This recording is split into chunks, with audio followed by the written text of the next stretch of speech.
Thank you for joining us for this next installment of Little Women, a radio play.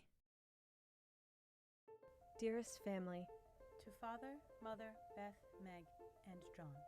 here I sit at a front window of the Bath Hotel, Piccadilly. It's not a fashionable place, but Aunt March stopped here years ago and won't go anywhere else. Oh, I can't begin to tell you how I enjoy it all. I never can, so I'll only give you bits out of my notebook, for I've done nothing but sketch and scribble since I started. I'm going to write you a regular volume, for I've got heaps to tell, though I'm not a fine young lady traveling on the continent. Mrs. Kirk welcomed me so kindly I felt at home at once, even in that big house full of strangers. She gave me a funny little sky parlor, all she had, but there is a stove in it and a nice table in a sunny window, so I can sit here and write whenever I like. The nursery, where I am to teach and sew, is a pleasant room. The two little girls are pretty children, rather spoiled, but they took to me after telling them stories, and I've no doubt I shall make a model governess. Of course, it rained when we got to London, and there was nothing to be seen but fog and umbrellas. We rested, unpacked, and shopped a little between the showers. Aunt Carol got me some new things, for I came off in such a hurry I wasn't half ready. Things seem so cheap here. Nice ribbons, only 6 pence a yard. She bought me new dresses here, but she'll get my gloves in Paris. Doesn't that sound elegant and rich? Mrs. Kirk told me to make myself at home, and that there are some pleasant people living in the boarding house if I feel sociable. When I went downstairs soon after, I saw something I liked. The flights are very long in this tall house, and as I stood waiting at the top for a little servant girl to lumber up past me, I saw a gentleman come along behind her, take the heavy hod of coal out of her hand, carry it all the way up, and put it down at the door nearby and walk away, saying, with a kind nod and a foreign accent, It goes better so. The little back is too young to have such heffiness. "Wasn't that good of him?" I like such things, for as father says, trifles show character. When I mentioned it to Mrs. Kirk that evening, she laughed and said that it must have been Professor Bear, because he's always doing things of that sort. She told me that he was from Berlin, very learned and good, but poor as a church mouse, and gives lessons to support himself and two little orphan nephews whom he is educating here, according to the wishes of his sister. I was very glad to hear that Mrs. Kirk lends him her parlor as his study. These little acts of kindness have made me sure that I will find friends in a big city like New York. Meg, I know that you will ask more about what everyone looks like and what I do each day. I promise to write more about that in my next letter. I send my love, Joe. I can't let my letter go in the morning without telling you what happened last evening. Who do you think came in as we were at tea? Laurie's English friends, the Vaughns. I was so surprised, for I shouldn't have recognized them.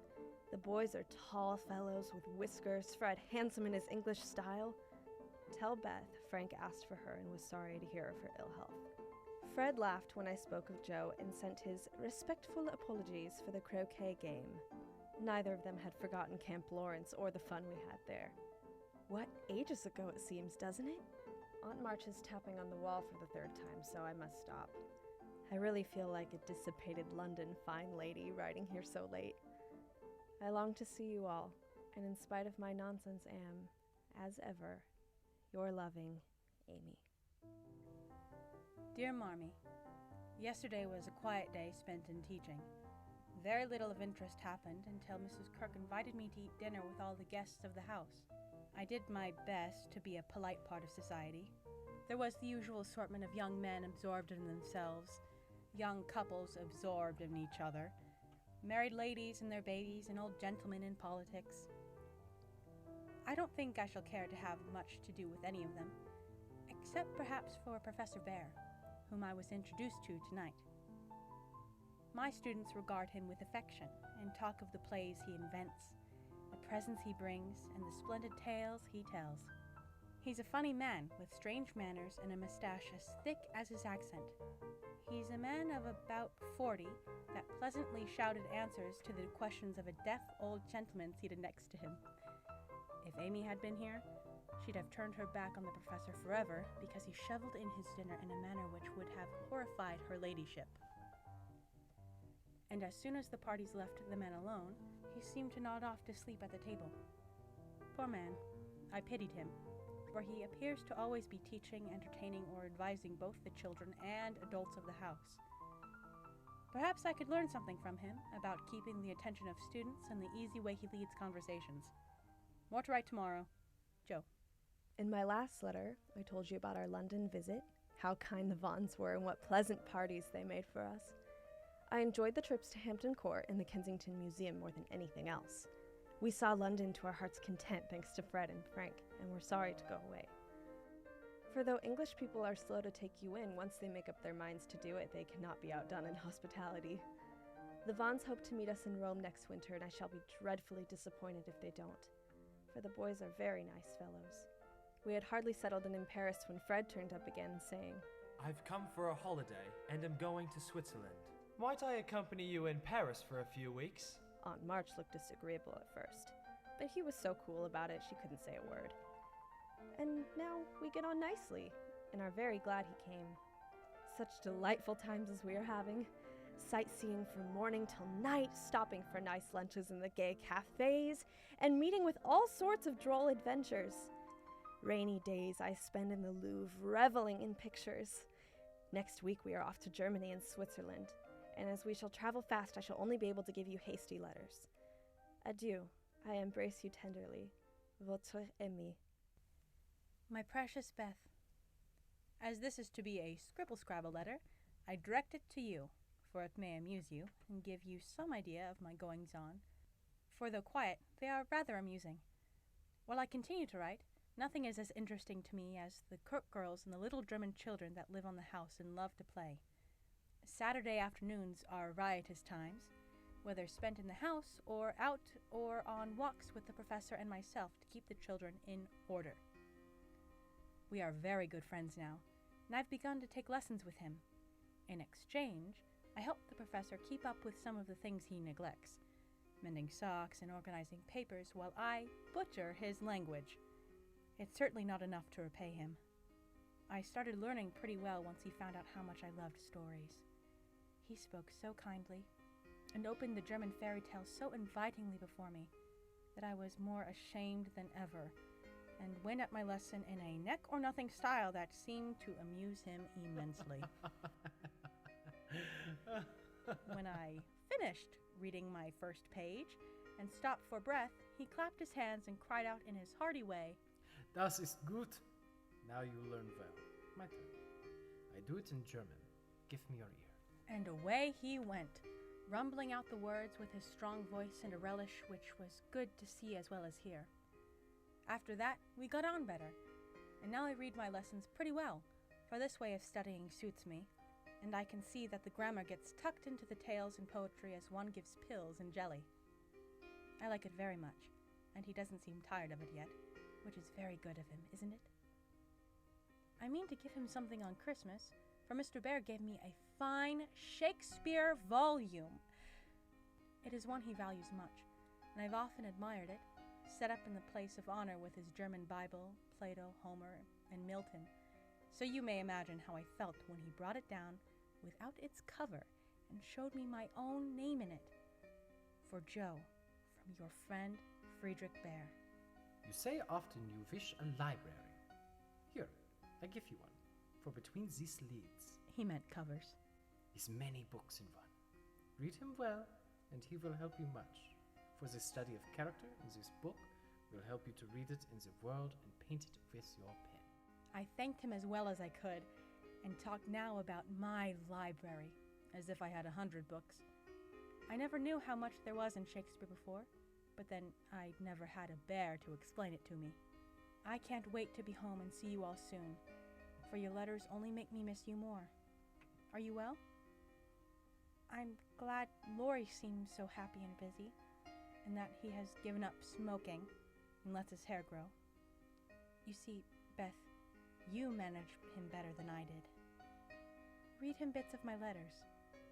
I haven't time to write much, and that will do just as well. Remember, you can always tell me if anything is the matter, and I'll be on the next train home. Please continue to write. Joe.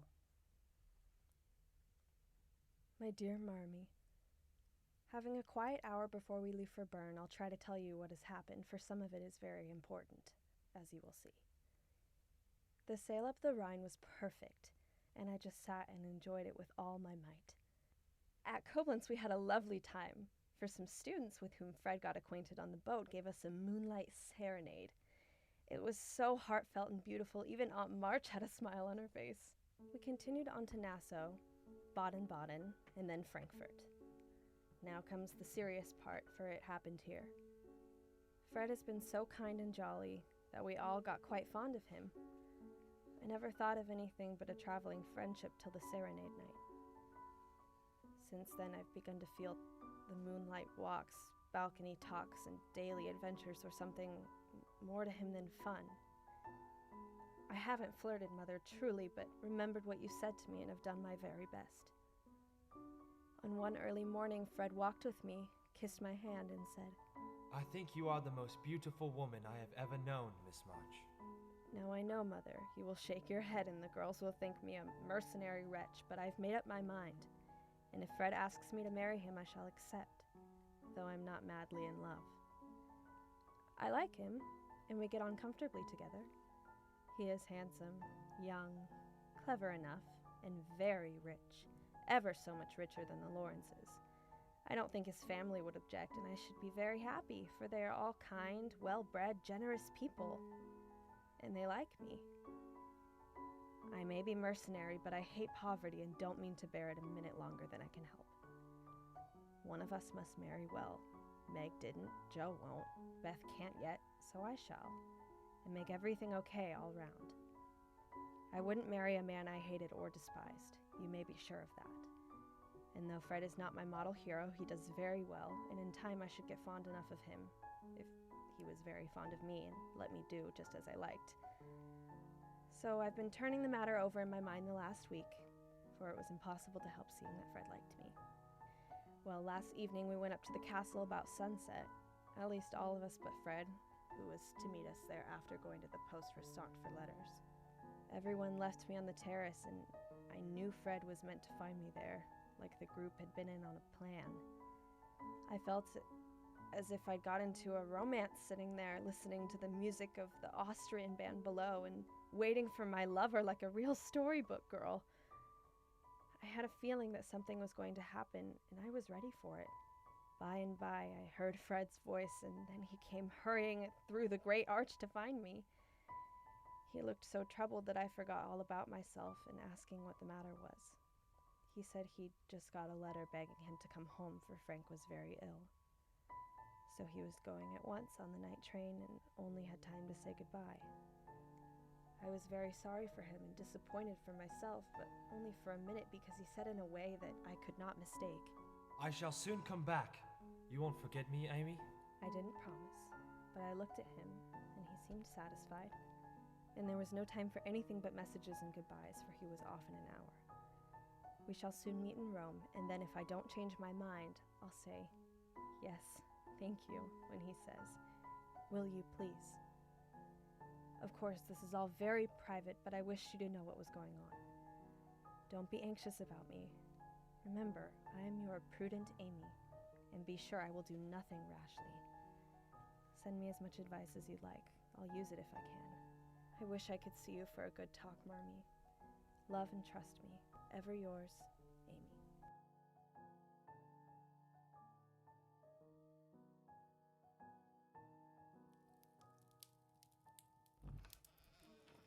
Good evening, Miss Marsh. Oh, hello, Professor. Are you very cold? You are huddled over that fire and... Are you crying, Miss Joe? Only a few tears. Over nothing, really. May I sit here with you? Please. You have been in distress recently, yes? Only a little bit. I miss my family and worry about them, especially my Beth. Letters only tell me so much. That is understandable. You will see them tomorrow, I suppose? Yes. Mrs. Kirk is allowing me to leave for the holidays a few days early so that I may attend a graduation ceremony. For your friend? Yes, my boy Teddy. I'm very proud of him and should like you to meet him, seeing as he's a scholar now. You should come at the end of the month and meet all of them. That is very kind of you. I will try to make time for that. Will you go back to your stories when you are home? What do you mean? You've stopped writing for the last week or so. How? There are no ink stains on your right hand. Well, none of it was worth reading. But I am certain that is not true. You are a clever, intellectual girl, and I've heard the stories you tell the children to put them to sleep. My stories aren't like that. Might I read them sometime? They're gone now. What do you mean? Do you remember what you said a few weeks ago? It was when I walked in for my lessons and you were reading the paper. You said, "I wish these newspapers did not come to the house. They are not for children to see nor young people to read. I have no patience with those who make this harm." I meant those stories of scandal and murder. The ones that have no morals and only are written to shock the reader. Morals don't sell and the readers don't want to be preached at. That's what all the editors say. I tried publishing something different, romances, poetry, even a children's story. None of it sold. I was reading your story in the newspaper? I knew it was wrong. I always published under a pen name. Said I was bringing in a friend's work. I didn't tell my family about most of what I published because I knew they wouldn't approve. But I loved being a writer, having power and talent and respect, while other women had to depend on men or jobs that confined them to the home. But when I heard the disdain you had in your voice... I did not wish to offend you, Miss Marsh. I was angry at first. I told myself that you couldn't know what you were talking about or that you didn't understand my vision. For a week, I attempted to write some tantalizing thing that even you would find clever. And then, tonight, I realized that I didn't care for my stories either, not the ones I had written for the paper. I cared more about preserving my ego. It made me wonder, is that why I write? For months, I thought myself better than so many other women while only writing what the men at the papers told me to, and only to earn a few dollars in return to being a governess. So I found every clipping and journal entry I'd saved over the last year and came down here to get rid of all the evidence of my greed.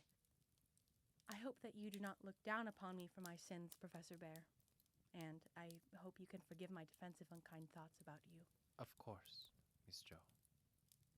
I am not sorry for speaking as plainly as I did about your story, for I did not like it. But beyond the garish details, there is a mastery of language that I hope I will be able to read again someday. This time with as much wisdom and kindness as passion. I don't know if I will write again. Miss Jo. Do you know, this is the second time my words have been burned in a fireplace. Amy wouldn't believe I had done it. Writing has only led me to think about myself and what makes me different. Then perhaps you must learn to write for someone else. Perhaps.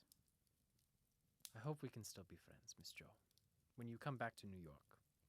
I would be very disappointed if my harsh tone were to scare my best pupil away. This house would be far less lively without you. I'm better at harsh tones than soft ones. Truly, I'm grateful to know a man that will say what he means and stick to his values.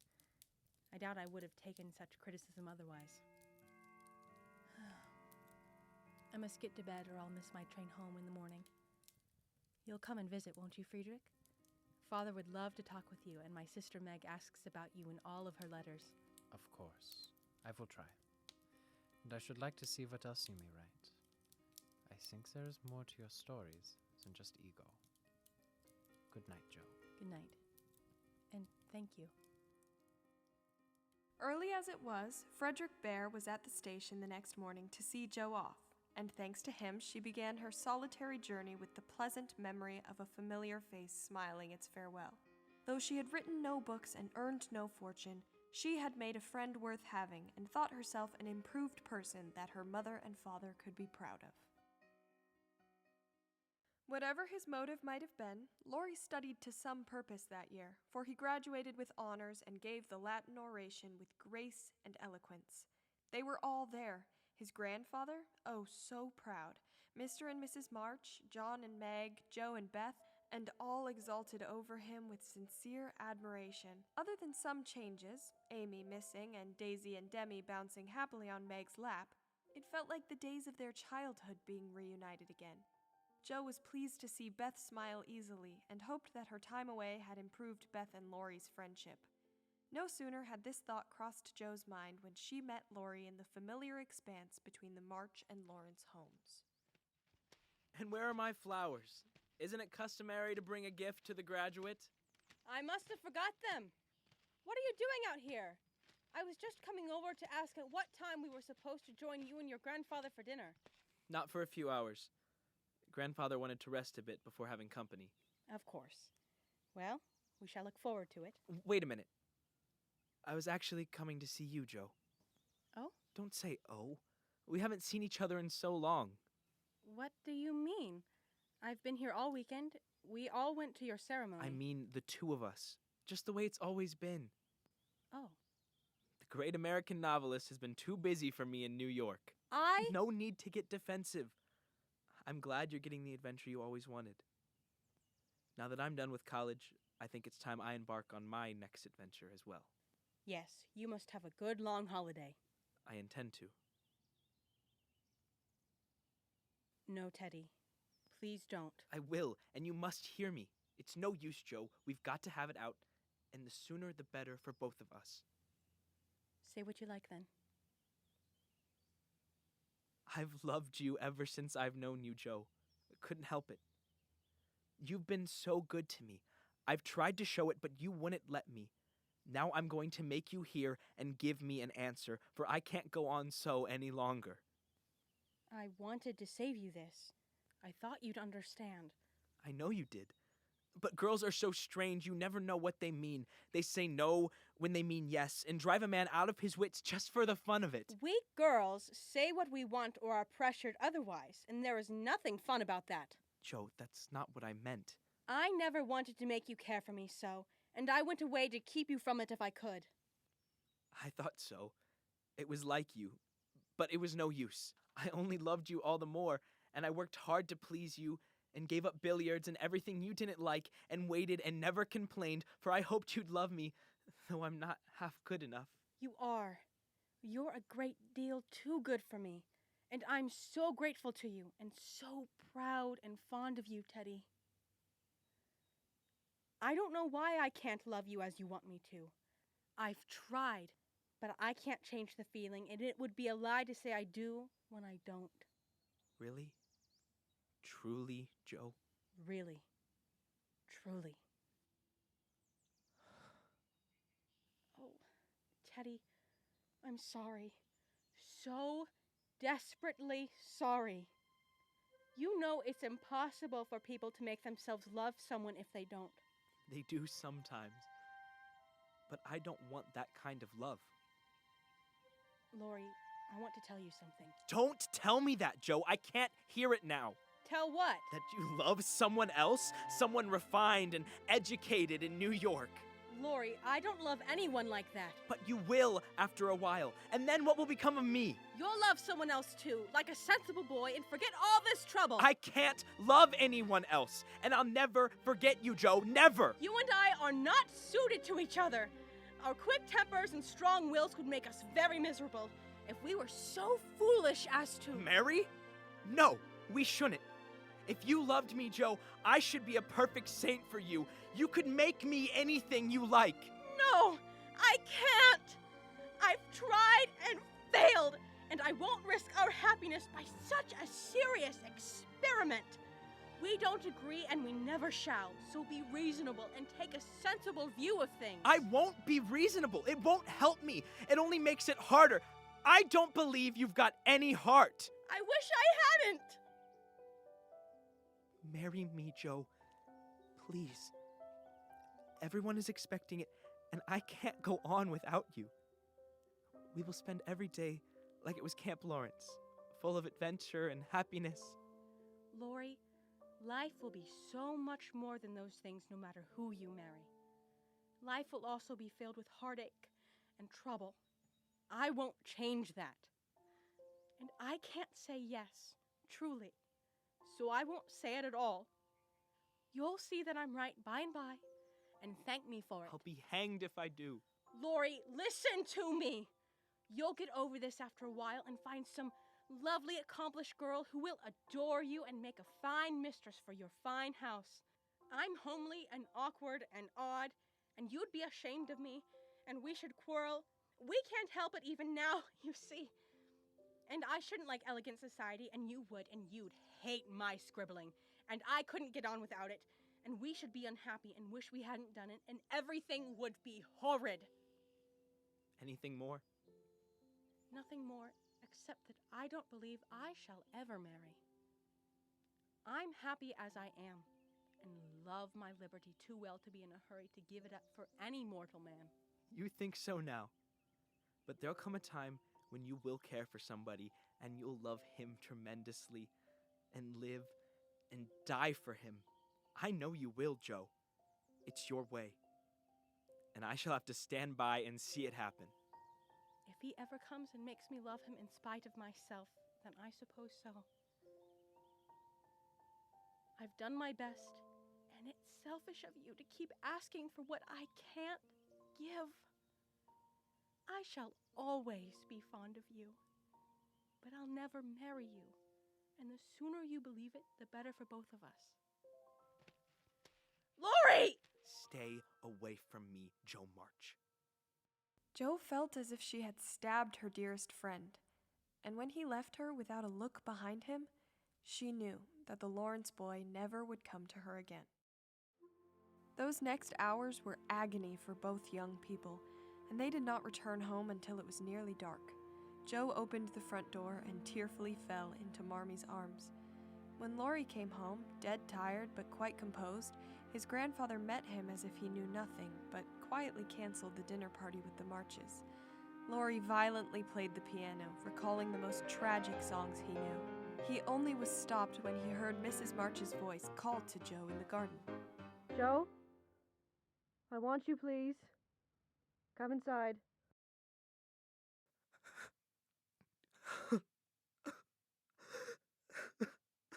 I know, my boy. I know. Who told you? Jo herself. She came straight here after you ran off. Worried you'd do something rash. Of course she did. Laurie, I think you should go abroad, just as you planned. And you should leave right away. I don't intend to run away from a girl. Jo can't prevent me seeing her, and I shall stay and do it as long as I like. Not if you're the gentleman I think you are. I'm disappointed, but the girl can't help it. And the only thing left for you to do is to go away for a time. I can't go, Grandpa. I was meant to go with her. I couldn't bear going alone. I don't ask you go alone. There's someone ready and glad to go with you. Anywhere in the world. You can't mean... But you hate traveling, sir. I can't ask it of you at your age. I'm not out of my commission yet. I quite enjoy the idea. It will do me good. I've friends in London and Paris, and should like to visit them. Meantime, you can go to Italy, Germany, Switzerland, wherever you will, and enjoy pictures, music, scenery, and adventures to your heart's content. I don't intend to gad about with you, but leave you free to go where you'd like, while I amuse myself in my own way. What do you say? You have to let her go, and find your next adventure. Within the next week, the Lawrences were gone, giving tearful hugs of farewell, except for Laurie and Jo, who merely shook hands and hoped the other would say something. Neither did. A week later, Jo proposed a trip of her own. One of Aunt March's friends had offered a small cottage near the shore, and Jo begged Beth to go with her, wanting to use the money from her destroyed writings to spoil her slender sister. Mr. and Mrs. March both saw the need for their daughters to have some time to heal and get away, so Beth and Jo journeyed to the beach, further increasing the miles between all of the March family members and friends. Nothing could ever go back to the way it had been. What are you writing, Jo? You scared me. I thought you had fallen asleep. Just resting. Is it a new story? No, a letter for Amy. She and Laurie met at Nice, and he's been traveling with them while Mr. Lawrence stays with friends in Paris. Oh, Aunt March must be mortified at seeing her favorite Lawrence each day. How is he? Amy says he looks well and talks as if nothing is wrong, but he's quite changed. Changed? Missing dinner parties, playing billiards, arriving to dances drunk on champagne. Oh, Laurie. The poor boy. But Amy seems glad to have him. Says that it's a piece of home. Any other news from her? Fred is still in England, if that's what you're getting at. Who knows what will happen when he returns to her again. In normal circumstances, I would hope someone like Laurie would be able to convince her not to take someone so unknown to us as a husband. But I don't know what's become of him. And you? Are you all right? Never better. With all of this Laurie nonsense out of the way, I can spend more time with you. Thank you for bringing me here, Joe. I've longed to come to the sea like we did when we were young. So have I. We both needed an outing like this. It's a great deal more relaxing than New York. And I'm counting on this ocean air to bring some color back to your cheeks. Joe, Breathe it in.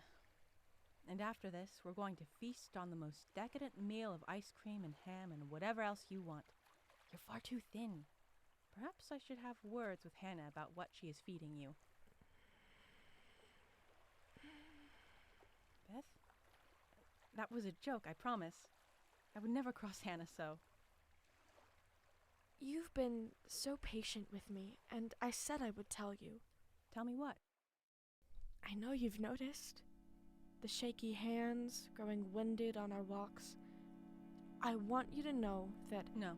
If all this time you've been waiting to tell me that you're... Beth, you're not...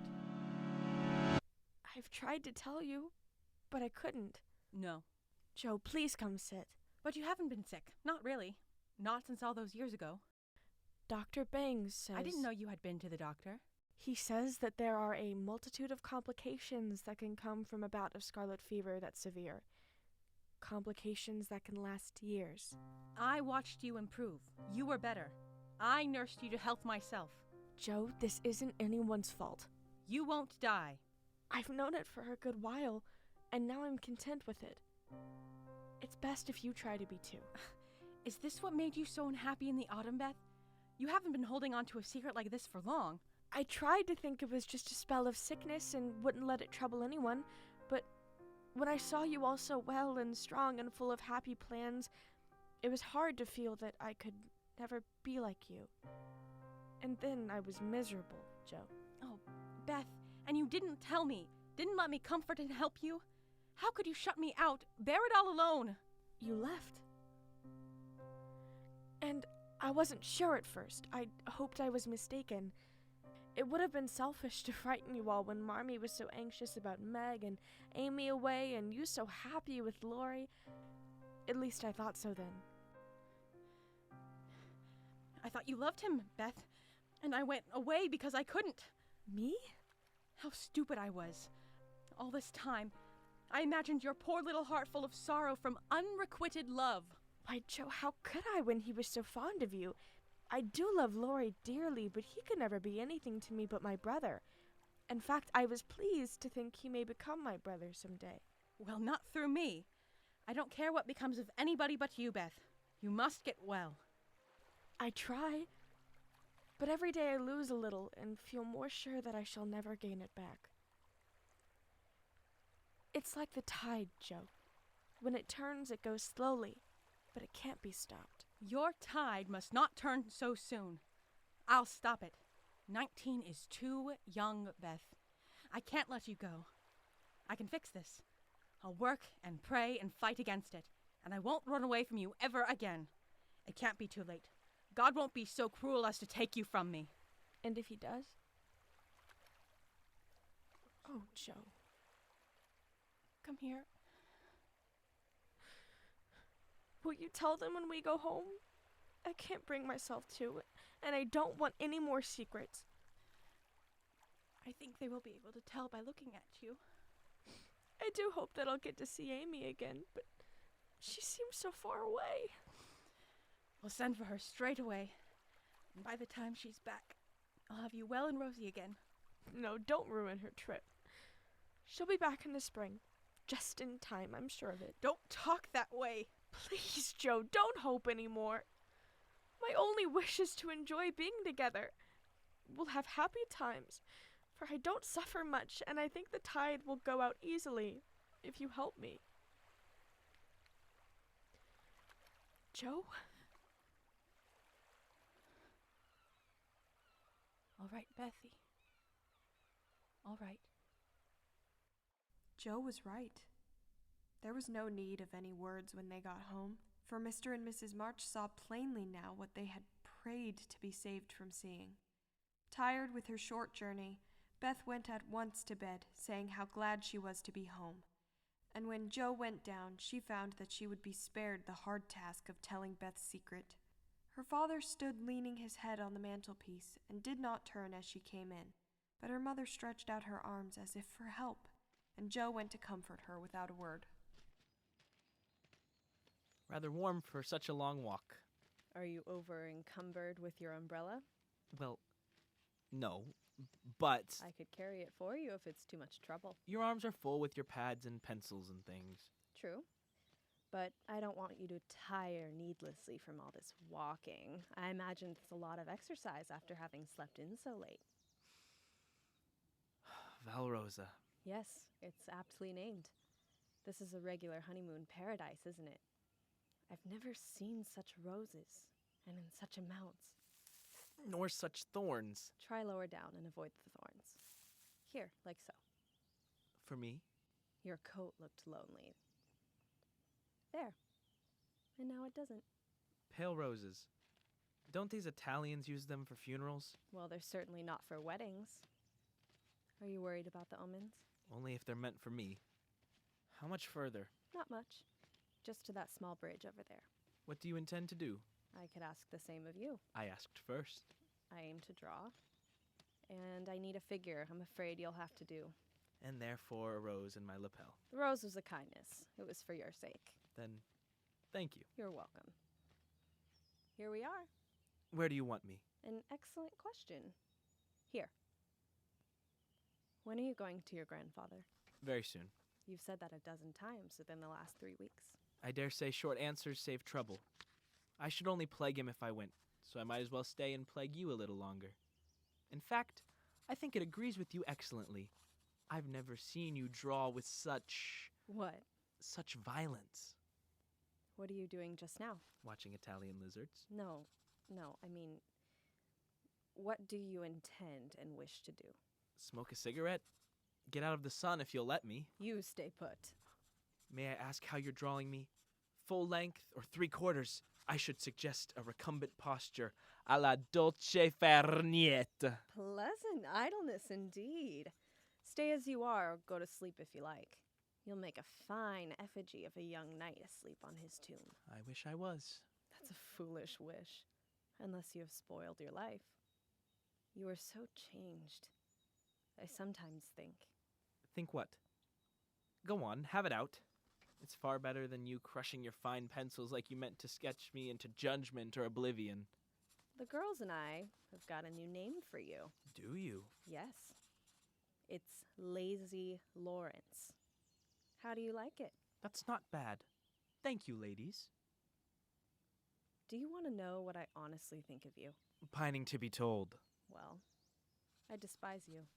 Why, if you please? Because, with every chance for being good, useful, and happy, you're faulty, lazy, and miserable. I practically had to drag you out of your dressing room this morning just to come for a walk. Strong language, mademoiselle. If you like it, I'll go on. Pray do, it's quite interesting. I thought you'd find it so. Selfish people always like to talk about themselves. Selfish? Holy. I said when we first met that you had improved. Now I take it all back. For I don't think you half as nice as when I left you at home. You are contented to be petted and admired by silly people instead of being loved and respected by wise ones. With money, talent, position, health, and beauty, with all these splendid things to use and enjoy. You can find nothing to do but dawdle. And instead of being a man you ought to be, you are only... What, St. Lawrence on the gridiron? I suppose you take it so. You men tell us we're angels. You say we can make you what we will, but the instant we honestly try to do you good, you laugh at us and won't listen, which proves exactly how much your flattery is worth. Dear soul, I wish Joe were here and could see you now. It always goes back to Joe, doesn't it? No, I should hope not. Else I spent my childhood with a boy pining after my sister rather than a dear friend. All I meant was that you listened to her advice and wanted to be better for it. But perhaps that was selfishness too, if you only did it for her love. I am not Joe, but I care enough about you to tell you how horrid you are. Do say something, so I know I've had an effect. Is this supposed to be me lying on the grass with my hat over my eyes? I thought I was posing on the bridge. I drew you as you are. I have one of you as you were. Here. It's me and Puck. Before you could get a saddle on him, yes. That day I watched as you played Rary with him. Meg and Beth were terribly frightened for you, but Joe just clapped and pranced. He looks so wild. He was, for a time. But he learned to calm his fears through the voice of a friend. I know I have no right to talk so to you, Laurie, and if you weren't the sweetest tempered fellow in the world, you'd be very angry with me. But we are all so fond and proud of you, I couldn't bear to think Joe should be disappointed in you at home, as I have been. Though, perhaps, she might understand the change better than I. I think she might. This was a great kindness you've shown me. Now I've offended you, and you're being grand. No. Faithful are the wounds of a friend. I have been lazy, and I've let the excuse fall on every other but myself. I felt that I was owed a time of indolence somehow. I remember the boy in this drawing here. He might be just as disappointed in me as you are. Your drawings improved immensely. Yes. I was never able to do hands. But you've always managed to capture truth. Here. Let's walk a bit more. I'll carry your things. And the umbrella? It's probably more than lazy Laurie can handle, but I'll see if I can manage. Laurie, you seem distant. It's where my mind is. I believe my time in Europe has ended. Where will you go? To grandfather. And then home. That's good. He'll enjoy the plague of St. Lawrence. Laurie. Yes? I'm glad you're going home, but I shall miss you. Send me word of my family. Their letters are hard to come by now as we travel so quickly. Will you join me for one last dinner tonight? I'm sorry, Laurie, but Fred is to return tonight, and I already promised a dinner with him. Goodbye, Amy. I hope I shall see you again soon. Amy's lecture did Laurie good. He went back to his grandfather and was devoted to the old gentleman, who promised to return them to America as soon as his business was complete. Laurie thought that the task of forgetting his love for Joe would absorb all his powers for years, but to his great surprise he discovered it grew easier every day. In those weeks he couldn't help but think of what Amy had said and how he had been in his childhood. A boy that longed to be a musician and learned softness in the company of remarkable girls. He allowed himself to daydream as he had once before. He began composing an opera, though he would never show it to his soul, knowing it not to be any good.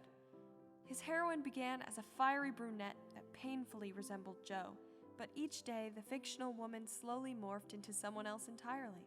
She was a steady, sensible woman with blonde locks that his protagonist loved, not with boyish passion, but a tender affection that burned hotter each day. Laurie thought this silly production would have made all the little March girls proud. Meg and Amy would seize their favorite roles, Joe would shout directions while making hasty edits to the script, and Beth would patiently wait to play the score. Perhaps he could one day show it to Beth, being the only sister that wouldn't laugh at his contrived piece. While Laurie composed with pleasure in the French sunlight, thinking of the past, Joe sat beside Beth in the night, thinking only of what was to come.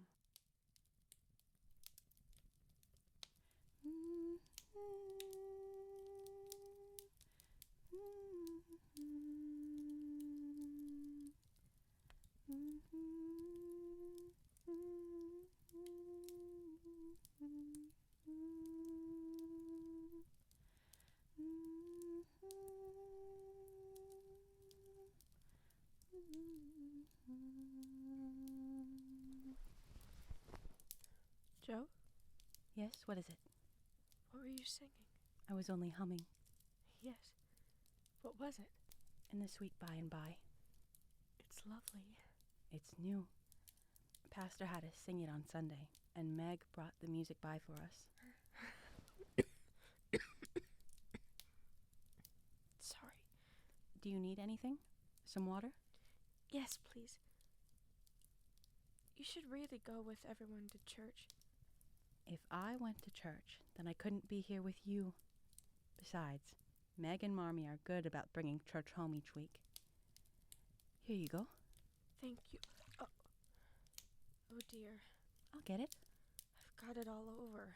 It's only water. It feels nice and cool. Are you feverish? I don't think so. You are a little warm.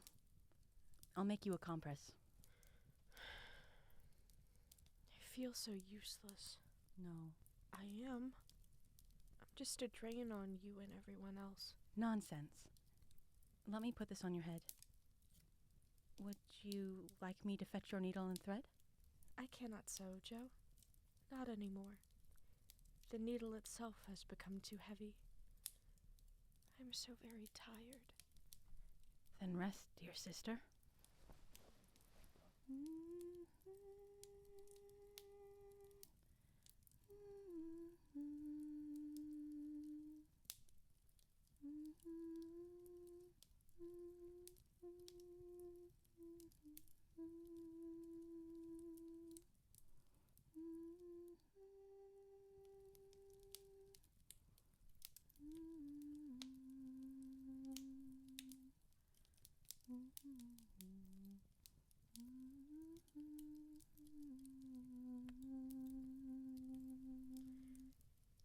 Joe, Yes?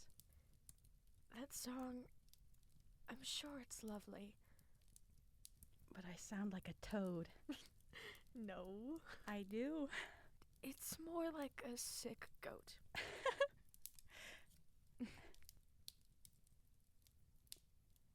Are you scared, Beth?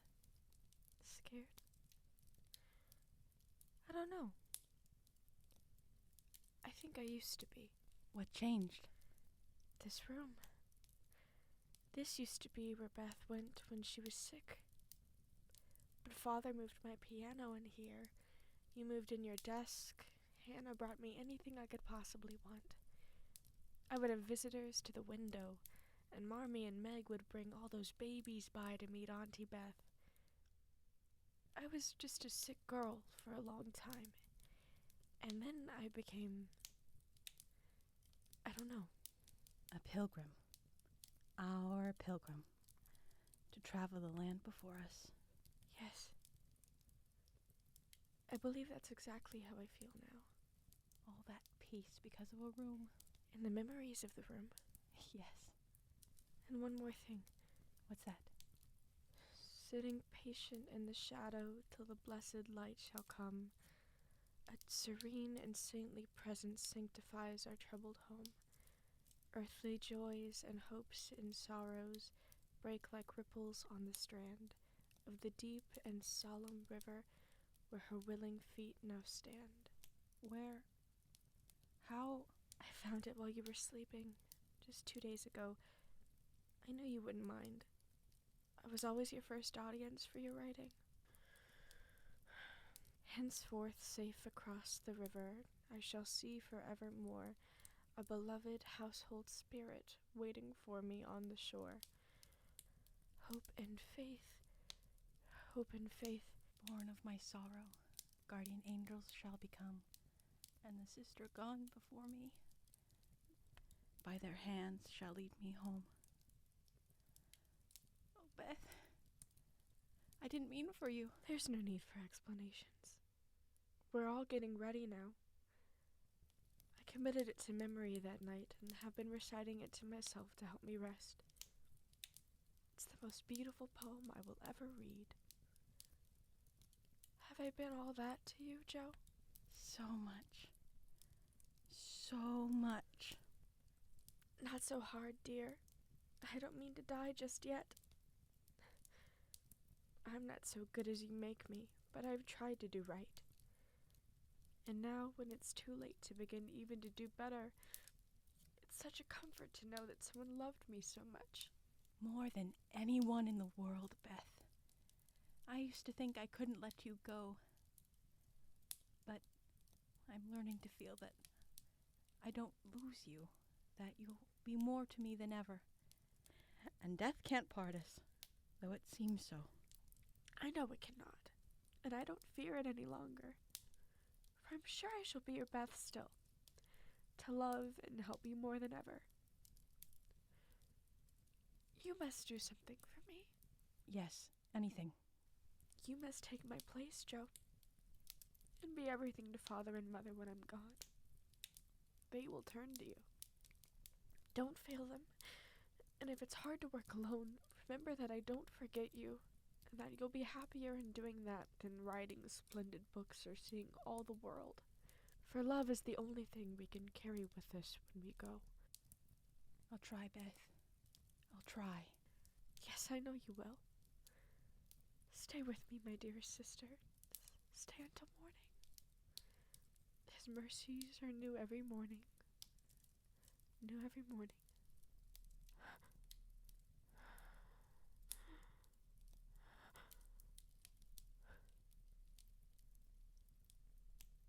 Beth. Beth. She's passing, Joe. Passing out of our hands and into the Father's. I should have come and got you. No, this was your time. You've earned it. It would have broken me, but I think it was meant to strengthen you. Come to bed. There's nothing more that can be done. Might I stay here? Just one more night. One more. But that's all.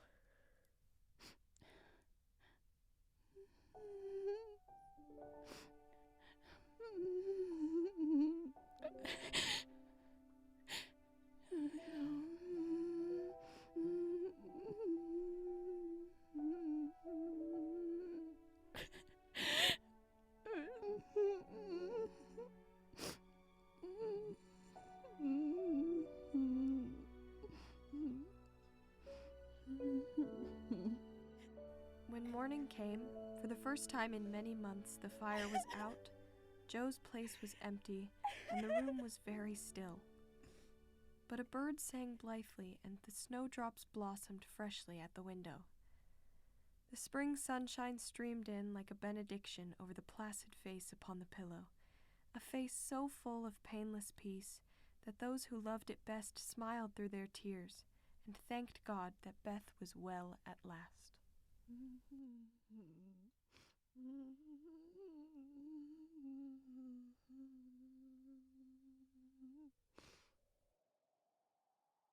The letter telling that Beth was failing never reached Amy, and when the news found her, the grass was green above her sister. Amy was devastated, but bore it very well, and quietly submitted to the family decree that she should not shorten her visit, for since it was too late to say goodbye to Beth, she had better stay and let absence soften her sorrow. But her heart was very heavy, and she longed to be at home. Equally as devastated by the news, Mr. Lawrence and Laurie joined Amy in Vevey, where she and Aunt March had remained. Laurie had never seen his grandfather so inconsolable, but he understood that this loss reopened an old wound on the old man's heart. Hot, salty tears and angry prayers slowly turned to sad smiles and happy memories shared for the group. Laurie and Amy spent many afternoons together, taking walks, going on carriage rides, or enjoying the presence of another in a quiet drawing room. Each noticed a change in the other. Amy seemed softer, and when friends came to give their condolences, she smiled in a more natural way than before, when it sometimes appeared in active society. Laurie had lost all his previous apathy and spoiled nature. He was attentive, seeing to the needs of everyone around him. Sometimes Amy caught him looking at her while she sketched, though she never commented on it, and he never shied away. In spite of the new sorrow, it was a very happy time. One afternoon, as the two of them floated in a little rowboat on a blue lake, Amy caught Laurie's eyes with an expression she had seen once before. You must be tired. Rest a little and let me row. It will do me good, for since you came, I've been altogether lazy and luxurious. I'm not tired, but you may take an oar if you like. There's room enough. Lori, you're staring. Amy, Wait. Lori, I'm not my sister. I know. I'm not good with words or passionate declarations like her. I tremble at bravely stating my opinion like she can, preferring to insinuate and, at my worst, manipulate. I'm vain, and try as I might, I care what others think of me. I'm a poor girl that tries to be important and a mediocre artist. I will never be a genius, and if you think I'm wrong, then you shouldn't say what I think you're going to say. Genius burns, Amy. What I want is heart and love. I won't be your second choice. Nor will I. Your aunt told me that you turned down Fred Vaughn's proposal. May I ask why? He loved the version of me I let him see, but he didn't know me. All these faults. I do. I know. It took someone like you to help me see my faults too. I didn't change for you like I did all those years for Joe. I changed because of you. Oh, we're drifting into the reeds. Row! A little this way! Row harder! You're getting me all wet! And there, I think we should be free now. A fine rowing team we make, don't we? So fine that I wish we might always pull in the same boat. Will you? Yes, Lori. I love you, Amy. Oh, dear heart. I love you too. As news of Amy and Lori's engagement reached the shocked but pleased March family, Jo found herself in despair. Now, if she had been the heroine of a moral storybook, she ought at this period of her life to have become quite saintly, renounced in the world, and gone about doing good. But, you see, Jo wasn't a heroine. She was only a struggling human girl like hundreds of others, and she acted out being sad, cross, listless, or energetic as the mood suggested. Remembering her promise, Jo tried to fill the hole that Beth had left in the household, doing household chores and looking after her parents. She had got so far. She was learning to do her duty, but to do it cheerfully, well, that was another thing. She had often said she wanted to do something splendid, no matter how hard, and now she had her wish. For what could be more beautiful than to devote her life to father and mother, trying to make home as happy to them as they had for her? And if difficulties were necessary to increase the splendor of the effort, what could be harder for a restless, ambitious girl than to give up her own hopes, plans, and desires and cheerfully live for others? Providence had taken her at her word. Here was the task, not what she had expected, but better because self had no part of it. Good morning, Jo. You're up early. What are you writing? It's nothing. Come now, I know since you were humbled in New York by your friend, you've shared less, but tell me. You used to love to read me what you were working on. Nobody cares for my things. We do. Write something for us and never mind the rest of the world. I only came up to check on you before Amy and Lori are picked up from port tomorrow afternoon.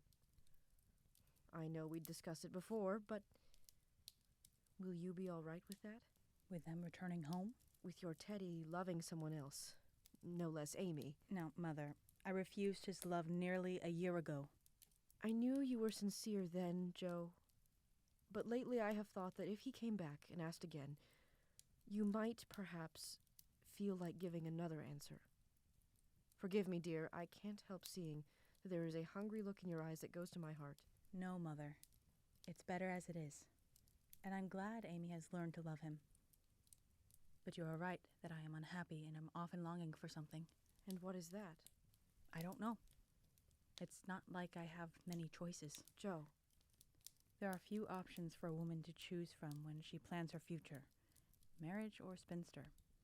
In rare cases, a woman may choose career, though that is always fleeting. But I've now tried all of them and not a one has fit, and that terrifies me. I tried so hard to be independent and right, but I gave in to temptations and wrote wicked nonsense, and still met little success. And now I've tried to keep my promise to Beth. I've tried to take her place and care for the family as she did, but I am so unhappy, Mother. I can't do it. I wasn't meant for a life like this. I am so lonely. My dear, You all had such hopes for me, and I failed you all. I failed Beth. you've done no such thing, Joe. I still think so much of myself and how pathetic and desperate I am. The only bitterness I have for Amy and Teddy is that they have each other and I have no one. No one prepares you for how lonely it is when your best friend marries. At least with Meg, I still had Teddy, Amy, and Beth. Truthfully, I think if Teddy had tried again, I might have said yes. Not because I love him anymore, but because I care more to be loved than when he went away. Joe, there is still so much time to love another. And then what? Should I get married? It's what I had always dreaded doing, and I'm sure I should be as poor a wife as I am writer. I don't think I have a heart for love. My dear, you've spent your whole life attempting to love others better. Curing your temper, understanding those that differed from you, caring for the sick and needy. Your heart is overflowing with love. But you know how difficult it is to show it.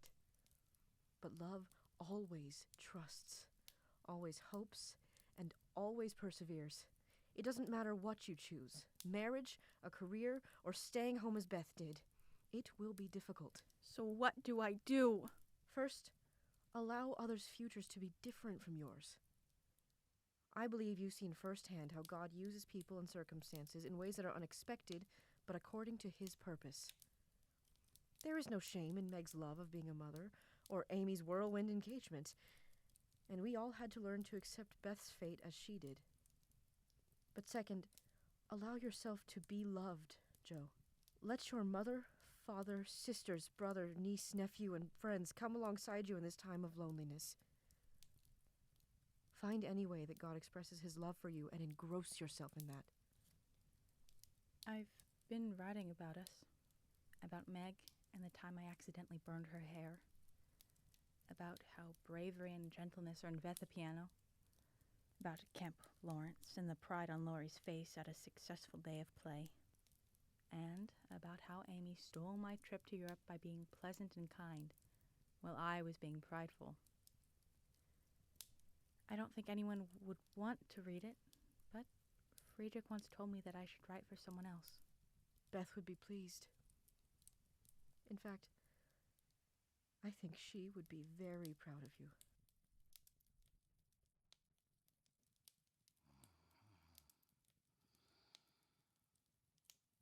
Joe. Josephine! What? Teddy? Oh, my Teddy! Dear Joe, you are glad to see me then? Glad, my blessed boy, words can't express my gladness. Where's Amy? Your mother has got her down at Meg's. We stopped there by the way, and there was no getting my wife out of their clutches. Your what? Oh, the dickens, now I've done it. You've gone and married already? Yes, but I never will again. Mercy on us, what dreadful thing will you do next? A characteristic, but not exactly complimentary congratulations. What can you expect when you take one's breath away, creeping in like a burglar and letting cats out of bags like that, Teddy? How good it sounds to hear you say Teddy. No one calls me that but you. What does Amy call you? My lord. That's like her. Well, you look it. Now tell me all about it. Well, I did it to please Amy. Fib number 1. Amy did it to please you. Go on and tell the truth if you can, sir. All right. We planned to come home with the Carrolls a month or more ago, but they suddenly changed their minds and decided to pass another winter in Paris. But Grandpa wanted to come home.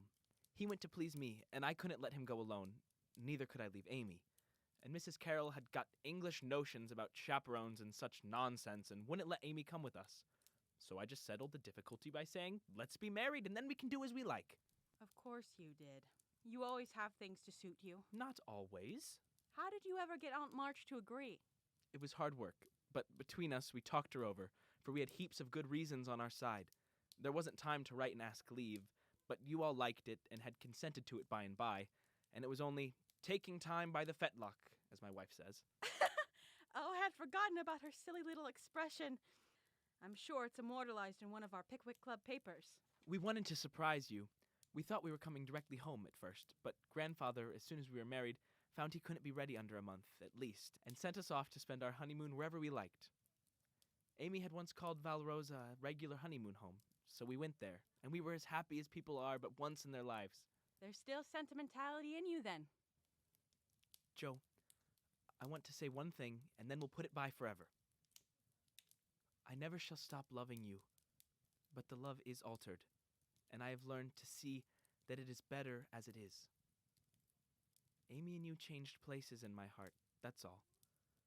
I think it was meant to be so and would have come about naturally if I had waited, as you tried to make me, but I never could be patient, and so I got a heartache.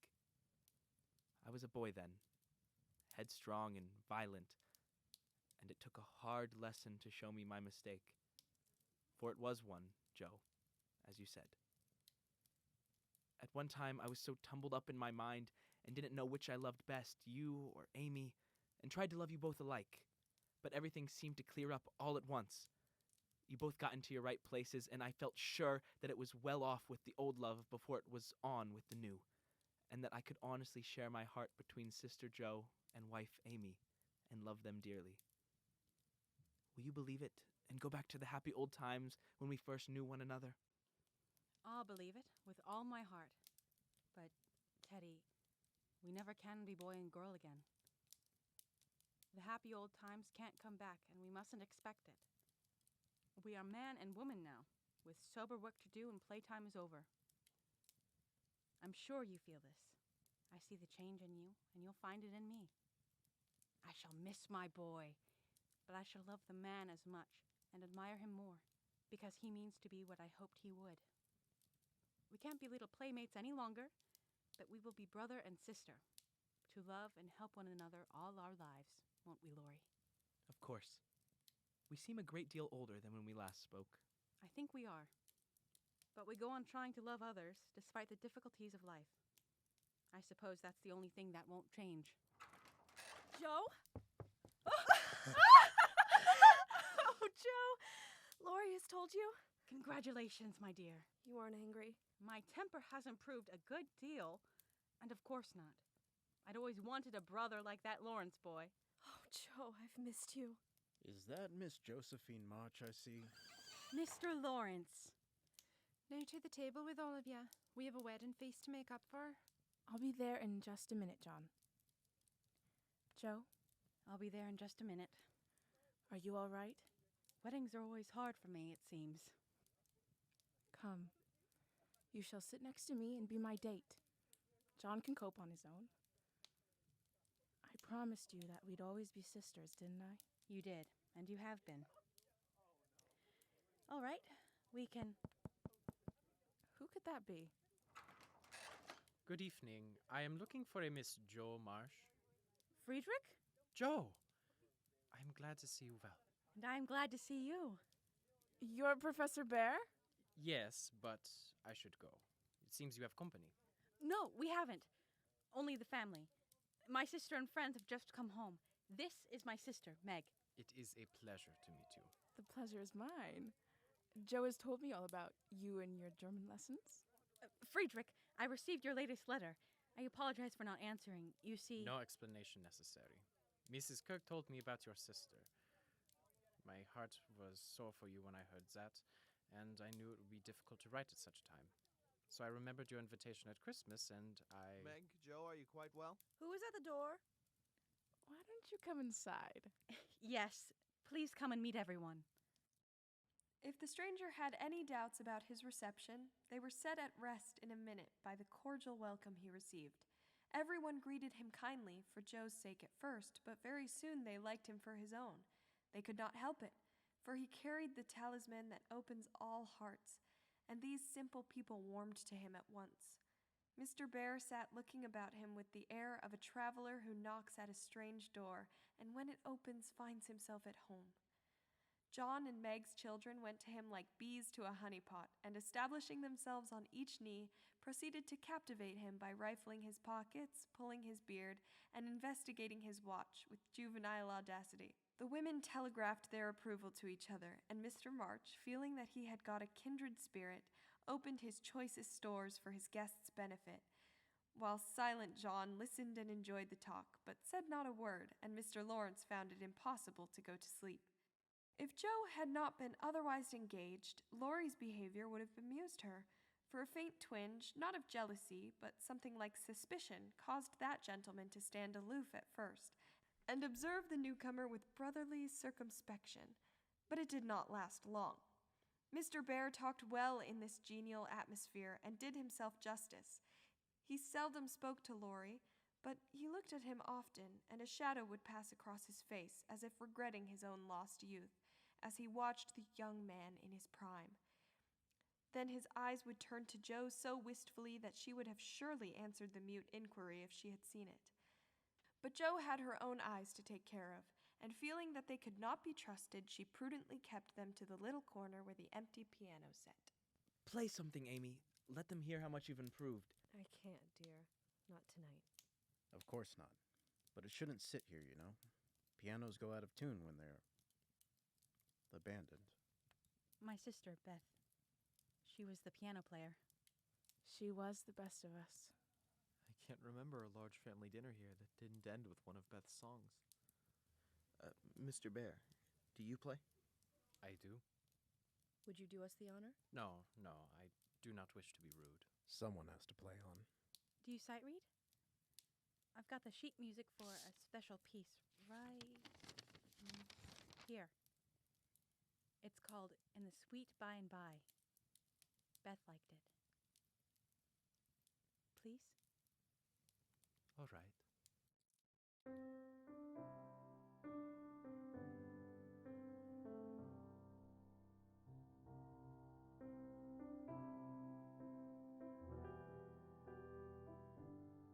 The song was considered a great success, and Professor Bear was well liked in the family. Some knowing people, Amy, Meg, and Mr. and Mrs. March, watched him with extra care. They saw the twinkle in his eyes as he looked after Joe, and her soft smile that she couldn't wipe away. Professor Bear would be in town for a few weeks for some vague matter of business no one could quite nail down. But each day, Joe and Frederick met with each other. She was once again inspired to write, and they spent their days discussing character, symbolism, and, as Joe called them, strong words that mean something. By the second week, everyone knew perfectly well what was going on, yet tried to look as if they were stone blind to the changes in Joe's face. For a fortnight, the professor came and went with lover-like regularity. Then, he stayed away for 3 whole days and said nothing, a proceeding which caused Joe to become pensive at first, and then very cross. You should have seen how happy the woman was, Joe. Mrs. Hummel always seemed so gracious during our visits as children, but this was different. To be offered a job because of her character, and our long friendship seemed to supersede usual charity, and she accepted without any hesitation. It was Laurie's grand idea. I shall be very glad to have her help in the house, and she will have the time to see her children and little grandchildren and report back to us each day. We'll ensure they should want for nothing. Joe? I come all this way for a social call, and you don't hear a word I say. Your home lies 2 minutes away. Yes, but it's the principle of the thing. Since when were there principles to sisterhood? Are you nervous? A little. Did you know that Mr. Bear, asked to speak with Father alone? I did. And he hasn't been back since. What did Father say to you? Nothing to give the impression that the conversation went poorly. Then why were you nervous? Does this undercut everything I've always wanted? Am I turning myself into a hypocrite once again? I used to scoff at things like this. You aren't a symbol or a concept, Joe. You're a person. Your dreams are allowed to grow and change just as you are. Truthfully, I think you've met your match, and a good one. A person that challenges you and respects who you are. You've grown up and so have your wishes. But you're still our Joe, improper, ambitious, and willing to give anything and everything to help those she loves. And if I'm disappointed? Or if he's changed his mind? Then we'll walk with you just as we have all the other difficult times. You ought to find him What? You are Joe March. It's not like you to sit around waiting for a proposal. And Mr. Bear ought to know what he is getting himself into. I'm not waiting for a proposal. I only wish to have a practical conversation with the man. I'm sure. And if someone really were to ask for my hand, they should have to do something altogether spectacular in order to convince me. Then you won't go see him? No! But I shall go on a walk. Now you've got my mind racing, and I can't sit here any longer. A walk in this rain? I always take a walk toward evening, and I don't know why I should give it up. Going somewhere, Joe? On a walk? Well, if you meet with that Professor Bear, invite him to tea with us. He's a capital old fellow, and I often see him walking the road this time of the day. Is that so? I'm going now. Now you've done it. Done what, my dear? Set her off in one of her dramatic, impetuous moods. She didn't even take an umbrella. Oh, it will be good for her. That man intends to marry our Joe, and she's always needed a bit of teasing to prepare her for the sentimental. I beg your pardon, ma'am. Mr. Bear? I'd like to know the strong-minded lady who goes so bravely and so fast through much mud. What do you do here, my friend? I'm shopping. You have no umbrella. May I go also and take for you the bundles? Yes, you may. Thank you. Lead the way, please. I was afraid you had gone. Did you believe that I should go with no farewell to those who have been so heavenly kind to me? No, I didn't. I knew you were busy about your own affairs, but we rather missed you. Father and Mother especially. And you? I'm always glad to see you, sir. I thank you. And will come one more time before I go. You are going, then?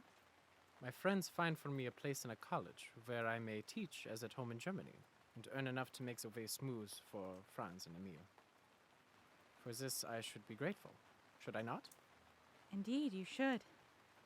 How splendid it will be to have you doing what you like and provide for your sweet nephews. Yes.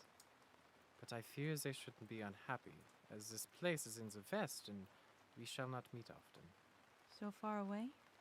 I shall be very sad to leave them in New York, but there are much better opportunities for immigrants out west.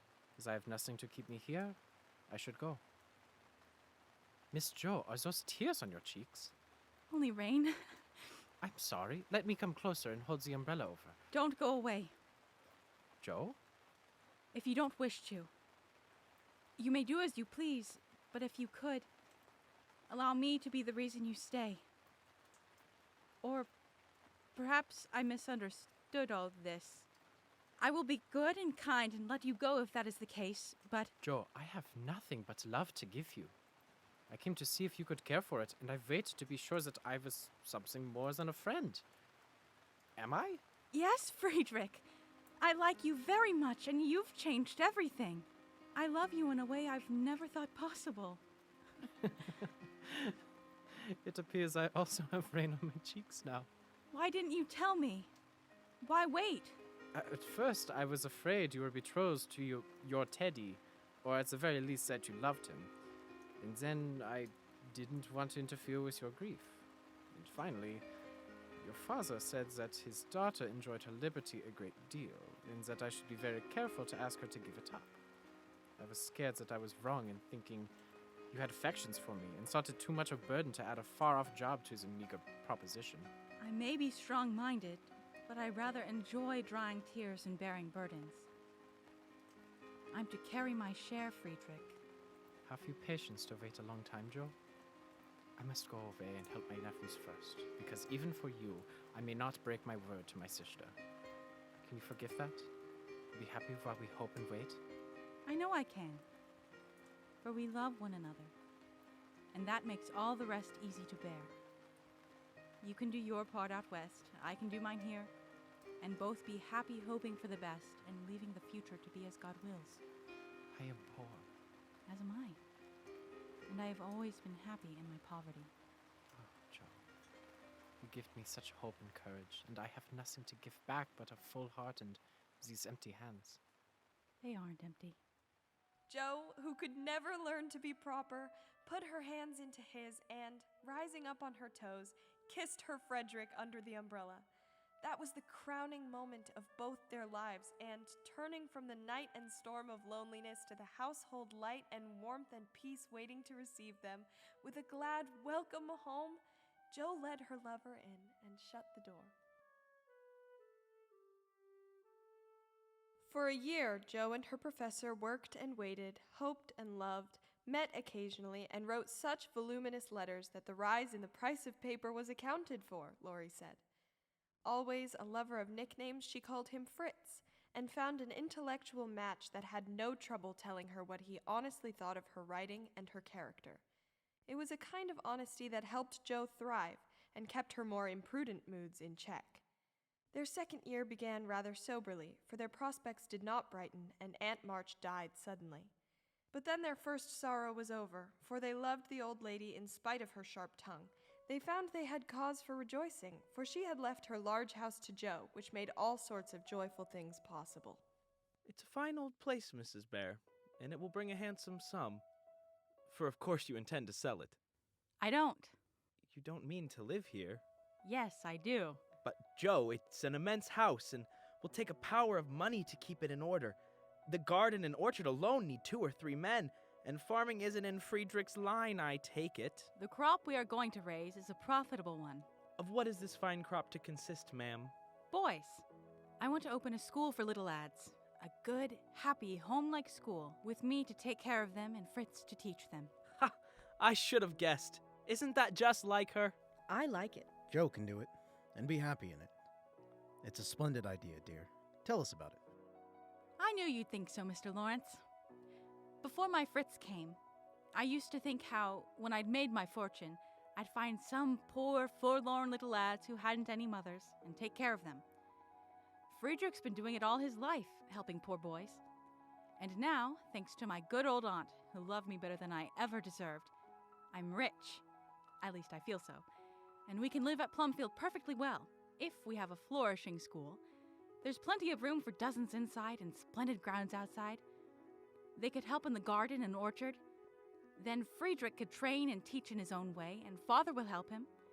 I can feed and pet and scold them, and I've got Mother and my sisters to teach and support me in doing it. You always longed for boys in our house. I suppose we should have seen this coming. Yes, but I think you'll make a far better mother and teacher than you were, brother. I'll testify that you've already brought up one boy. And I've succeeded beyond all my hopes. When I have my flock, I'll point to you, Laurie, and say, "There's your role model, my lads." It was a very astonishing year altogether, for things seemed to happen in an unusually rapid and delightful manner. Almost before she knew where she was, Jo found herself married and settled at Plumfield. Then a family of 6 or 7 boys sprung up like mushrooms and flourished. Poor boys as well as rich, for Mr. Lawrence was continually finding some touching case of destitution and begging the Bears to take pity on the child, and he would gladly pay a trifle for his support. In this way, the sly old gentleman got round proud Jo and made sure they never wanted for much. And was she happy, Mom? Being married with all those boys and not being a famous author? Now you've been very good about not interrupting. But Jo worried if she would be happy. Do you want me to stop reading? No. All right then. 5 years after Jo's wedding day, the Marches, Lawrences, Brooks, and Bears turned out in full force at Plumfield. Mr. March and Mr. Lawrence strolled the lush orchard. Frederick charged up and down the green aisles like a knight, pole for a lance, playing with his sons, Robert, named for Jo's father, and Teddy. Laurie devoted himself to the little ones, carrying his infant daughter in a basket, and showed Daisy where the best trees for climbing were. John bandaged mischievous Demi's scraped knee and whisked him away to a table where the other children were beginning to gather. Hannah brought out many dishes and set each on the table with pride, whistling a joyous tune. Mrs. March and Meg set about making sure all the family children, blood relation or otherwise, washed their hands and prepared for lunch. Amy sat sketching the happy picture before her. And Jo, quite in her element that day, rushed about, gown pinned up and her hat anywhere but on her head, ready for a lively adventure which might turn up. Yes, Jo was a very happy woman there, in spite of hard work, much anxiety, and a perpetual racket. She enjoyed it heartily and found the applause of her boys more satisfying than the praise of the world. She calmed the younger students, antsy in their seats, as the professor gave the first toast. To your grandma's 60th birthday. Long life to her, with 3 times more. To our esteemed guest, the Honorable Mr. Lawrence. To Aunt March's life and the great gift of a home. To God for his provision and all-knowing plan, for keeping my family and bringing us together once again. Amen. I don't think I ever ought to call myself Unlucky Joe again, when my greatest wish has been so beautifully gratified. And yet your life is very different from the one you pictured so long ago. Do you remember our castles in the air? Yes, I remember. But the life I wanted then seemed selfish, lonely, and cold to me now, surrounded by inkstands and horses. Perhaps you could still have it. Your publisher says he thinks your book will do well. He said it had the potential to do well, though I don't see how. He wanted something specifically for girls, but I never liked girls or knew many except for my sisters. Silly plays and our experiences may prove interesting to readers, though I doubt it. If nothing else, it was good for my head and improved my skill as Fritz is a thorough editor and critic. But it doesn't matter, for you all liked it, and that's who it was written for. I'll be content no matter what. Meg, your castle was the most nearly realized of all, though you haven't the servants or riches. I asked for splendid things, to be sure. But in my heart, I knew I should be satisfied if I had a little home, and John, and some dear children like these. I've got them all, and I'm the happiest woman in the world. My castle is very different from what I planned, but I would not alter it. Though like you, Joe, I don't relinquish all my artistic hopes. I've begun to model a figure of our little girl, and Laurie said it is the best thing I've ever done. I think so myself, and mean to do it in marble so that I may keep an image of my little angel. How is the little dear? We were worried for the poor soul not 2 weeks ago. Growing better each day, though the doctor was quite worried for a time. But I have all of you to cheer me up and Laurie to take more than half of every burden. He is so devoted to our little Beth, and I can't thank him enough. But in spite of our troubles, I can say with Meg, I'm a happy woman. Yes. I'd say each of you has had a profitable harvest, as Joe would call it. Due to the labor of many friends, yes, but not half so good as yours, Marmee. Here it lies before you, and we never can thank you enough for the patient sowing and reaping you have done. Oh, my girls. Different as you all were, you've each found your happiness, and in different ways. And were you happy, Marmee? Yes, in spite of all the heartache. With a smile, remembering her daughter's many tears, words of anger, brows furrowed in worry, and even a daughter taken too soon, Mrs. March thought her little women to be the greatest source of joy possible in this life. Now, it's past your bedtime, dear. Let's get into bed. Was that all a true story, Mom? In some ways. I hope that when I am old enough, I am able to be happy like them, and that I can make you proud, like Marmee. You already make me proud, little pilgrim. It's a joy to watch you, fight your bosom enemies and conquer yourself beautifully. You know, Grandma read this book to me when I was growing up, too. It made me proud to be a little girl with an overactive imagination and an affinity for outbursts. It's made me feel as if it's all right to be shy sometimes, and not want to talk about the boys my friends have crushes on. I'm glad. And one day you may change your mind and become someone new and have new dreams, still learning who you are and how to improve. There's more than one way to be a woman, and it is a noble journey to get there. And whether you become an artist, or a businesswoman, or a teacher, or a mother, or all of those things. Right, or all of the above, I pray that you will dedicate yourself to fighting your personal battles bravely and loving others with passion and grace. Now get to bed, I mean it.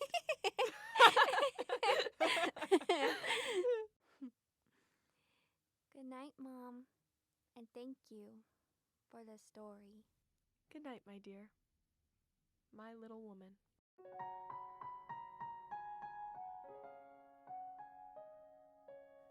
Little Women, a radio play, was written by Morgan McCall and Michael Carey, based on the novel by Louisa May Alcott. Our production was directed by Jessica Rumrill. Our lead audio engineer was Daniela Brown, with assistance from Joshua Taylor, David Lowen, and Alexis Nomorosa.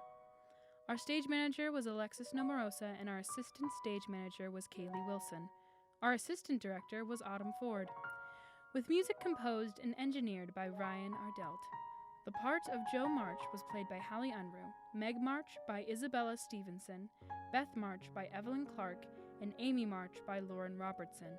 The part of Theodore Lawrence was played by Christian Shepard. Mrs. March, or Marmee, was played by Abby Yee, and Mr. March by Nick Phillips. Hannah Brown was played by Kaya Von Beck, Mr. Lawrence by Dalton Smith, and Aunt March by Gloria Hartung. John Brooke was played by David Lowen, and Professor Friedrich Baer was played by Eric Evans. The part of Fred Vaughn was played by Jackson Swain, Kate Vaughn by Rebecca Gaddam, Annie Moffat by Gretchen Carpenter, Belle Moffat by Jessica Mangles, Clara Moffat by Leslie Apolinar, Ned Moffat by Connor Anderson, Mrs. Moffat by Eden Rutledge, Mr. Moffat by David Lowen, Mr. Lincoln by Hasiel Rodriguez, and Dr. Bangs by A.J. Flores. Our narrator was played by Anna Metis, with the daughter played by Gretchen Carpenter.